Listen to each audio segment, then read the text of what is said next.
The engines were finding life difficult. Workmen were mending the viaduct on the main line. The arches needed strengthening.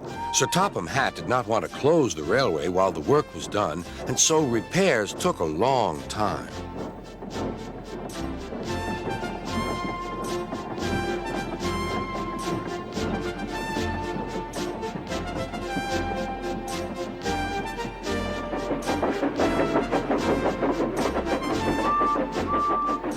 The engines had to take great care when crossing the viaduct, and the delay often made them late on their journey to the junction, where they knew Thomas would be ready to collect his passengers.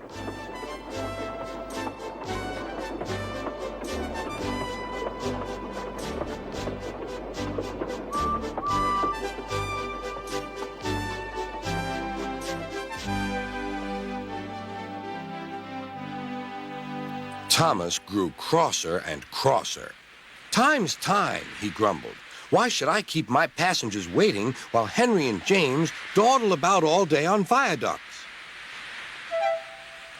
"Don't blame me," snorted Henry. "If we hurried across the viaduct, it might collapse, and then you'd have no passengers at all. What would you do then?" "Run my train on time, for one thing," retorted Thomas. He hurried away before Henry could answer. Bertie was impatient too. He was timed to arrive just after Thomas.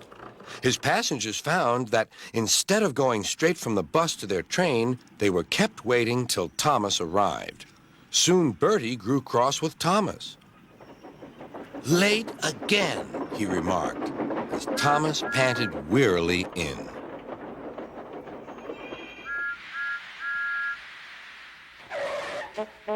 "We may be friends, but I thought you could go fast, Thomas. It's time we had another race. I reckon I could beat you now." Thomas let off steam loudly. "Rubbish!"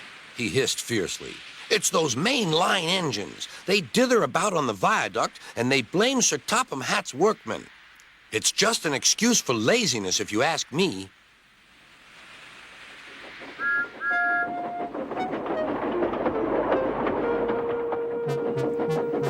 One day, James was later than ever at the junction. "I'm sorry, Thomas," he puffed. "I was held up at the station, and the viaduct made it worse." "It's lucky for you I'm a guaranteed connection," grumbled Thomas. Before James could answer, he puffed importantly away. Come along," he panted to the coaches. Annie and Clarabelle did their best, but Thomas soon found that he couldn't save much time.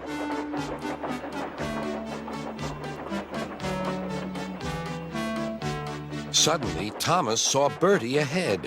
His radiator was steaming. "What's the matter?" asked Thomas. "You should be at the station by now. You're late." "I feel dreadful," moaned Bertie. "All upset inside, and driver says he can't make me better." "Thank goodness you're late, too. Can you take my passengers, please? They'll never get home otherwise."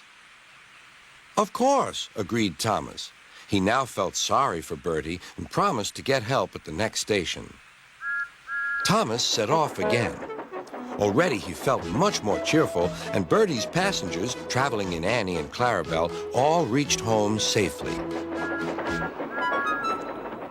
When Bertie was better, he came to thank Thomas. "I'm sorry I teased you about being late." "That's all right," replied Thomas. "I'm glad I could help. There are times when being late isn't such a bad thing after all." With a last cheerful greeting, the two friends went back to work.